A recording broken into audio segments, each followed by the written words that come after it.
ददाति सोपदान्तिकम्। हे कृष्ण करुणा सिंधु दीनबंधु जगतपते गोपेश गोपिका कांत राधा कांत नमोस्तुते।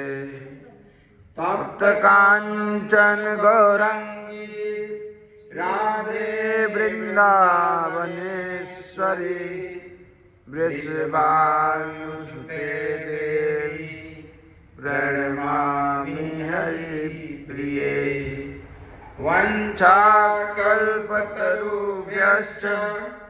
कृपा सिन्धुभ्यैव च पतितानां पावनेभ्यो वैष्णवेभ्यो नमो नमः।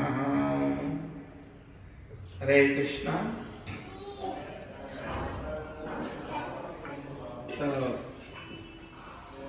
अभी गौर पूर्णिमा आ रहा है। गौर पूर्णिमा श्री चैतन्य महाप्रभु का जन्मदिन है।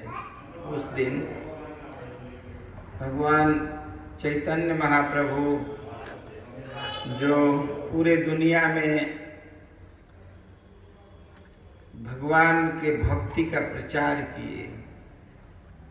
बुद्ध भगवान जब आए थे तो बहुत अहिंसा हो रहा था, तो अहिंसा परमो धर्म कर कर वो बंद करा कर चले गए, लेकिन भक्ति के उपदेश नहीं कर पाए। तो फिर चैतन्य महाप्रभु बंगाल में जो नवद्वीप बोला जाता है वहाँ उनका जन्म स्थान है मायापुर में।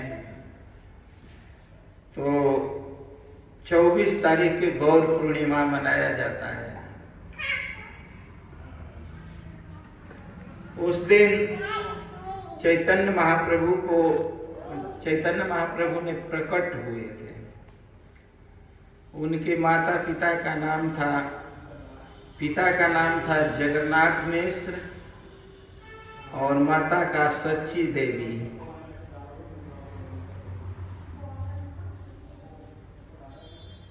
और जगन्नाथ मिश्र ब्राह्मण फैमिली में थे। जैसे भगवान कृष्ण के चौथा पन्न में पुत्र प्राप्त हुआ था, उसी तरह चैतन्य महाप्रभु का भी चौथा पन्न में, और चैतन्य महाप्रभु के पिता के जगन्नाथ मिश्र के चौथा पन्न में ही चैतन्य महाप्रभु आए थे, प्रकट हुए थे उनके घर में। बहुत गरीब ब्राह्मण थे और एक नीम के पेड़ था, और नीम के पेड़ के नीचे उनका जन्म हुआ था चैतन्य महाप्रभु को। इसलिए चैतन्य महाप्रभु को निमाई भी कहते हैं।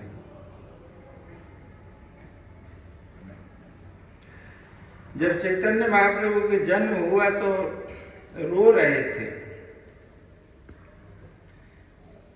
तो कभी भी रोते रहते थे। जब हरिनाम कोई बोल देता था, भगवान के नाम बोलता था, हरि हरि कह देता था, तो वो चुप हो जाते थे।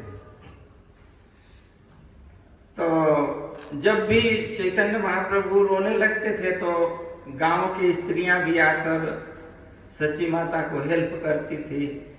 वो लोग निमाई जब रोने लगते थे चैतन्य महाप्रभु, तो वो ताली बजाकर हरि हरि करने लगते थे। जैसे ही हरि हरि करते थे तो चुप हो जाते थे। फिर उसके बाद में चैतन्य महाप्रभु धीरे धीरे बड़े होने लगे। तो बड़े होने लगे तो बहुत चंचलता करते थे। जैसे लड़का है इधर उधर भाग रहा है, दौड़ता है, एकदम बंदर की तरह छौंकता है। तो वैसे चैतन्य महाप्रभु घर में उत्पात भी करने लगे। कोई चीज पूजा का सामान होता था तो उस पूजा को सामान को बिखरवा देते थे। बोलते थे कि मेरे को पूजा करो, मैं भगवान हूँ। तो जगन्नाथ मिश्र और सच्ची माता बोलते अरे तू क्या बोल रहा है, ये देवी देवता का समान ना हो, तुम तो साधारण होकर वो ऐसे क्यों बात कर रहा है। तो उनको वो कर देते थे कि बहुत शांत करो, अपराध लग जाएगा, भगवान के लिए है ये सब चीजें।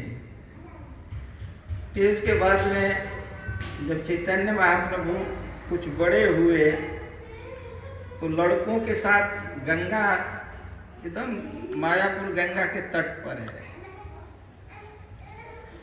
तो स्नान करने के लिए गंगा तट पर जाया करते थे। बड़े हो गए, थोड़ा बड़े हो गए तो बच्चों के लेकर जाते थे, तो बच्चों से खूब खेलते थे, किसी को जबरदस्ती ढकेल देते थे।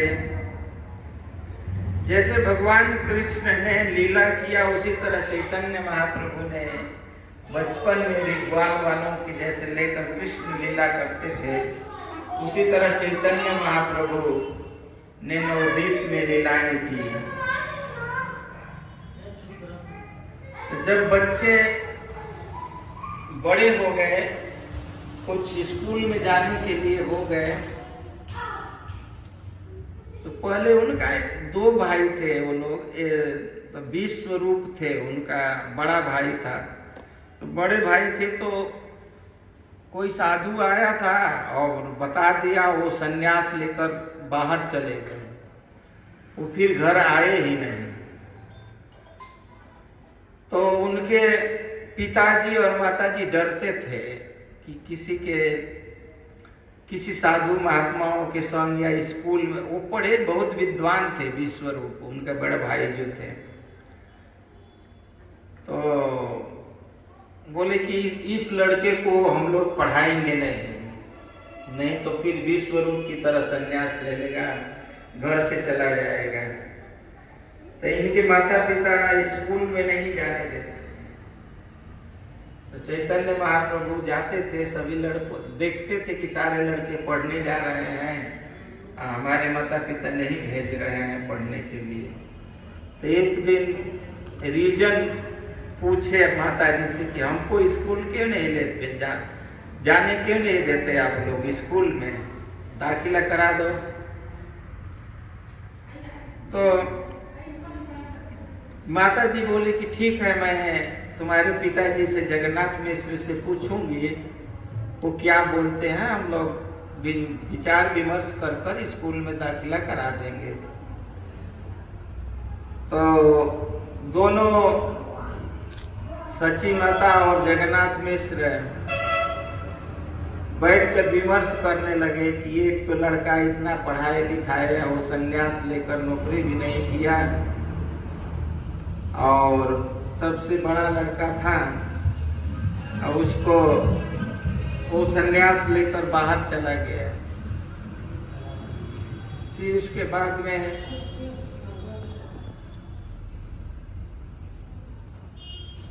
तो हम लोग इसको पढ़ाएंगे नहीं तो ये भी पढ़ेगा तो उसी के राह पर चला जाएगा।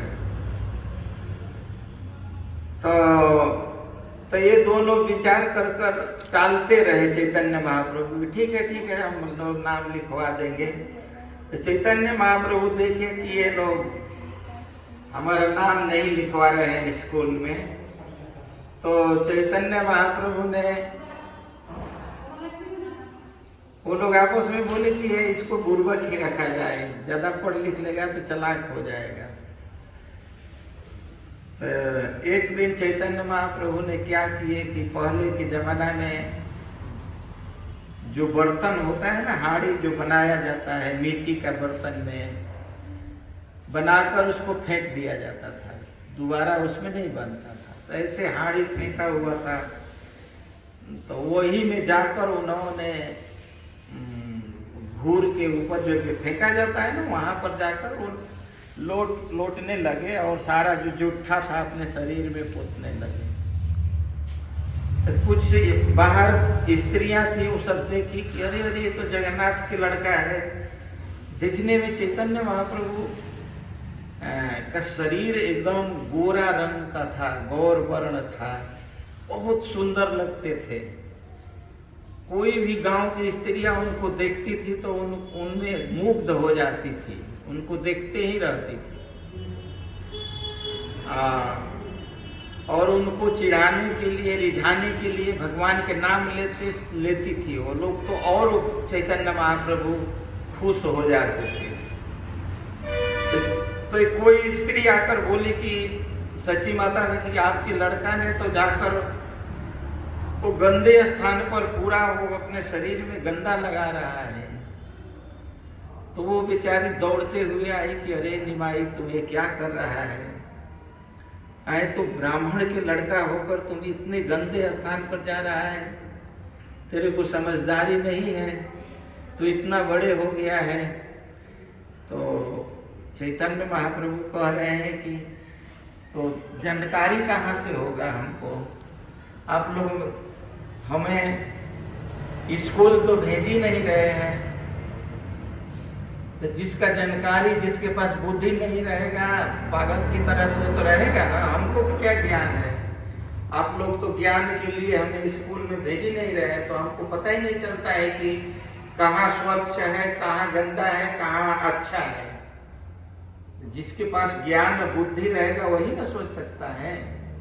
आप लोग तो मेरे को बुद्धि के लिए स्कूल में भेज ही नहीं रहे हैं, तो हम क्या करेंगे? हमको तो वही अच्छा लग रहा है, इसलिए मैं ये कर रहा हूँ। तो ऐसे ऐसे सब लीला करने लगे। तो फिर लास्ट में जगन्नाथ जी ने उनको एडमिशन करा दिए स्कूल में। कहें ठीक है, तो तुम ज्ञान चलो प्राप्त करो। तो स्कूल में भी चैतन्य महाप्रभु पढ़ने में सबसे ज्यादा बहुत तेज थे। जो पढ़ाने वाले थे, टीचर थे, तो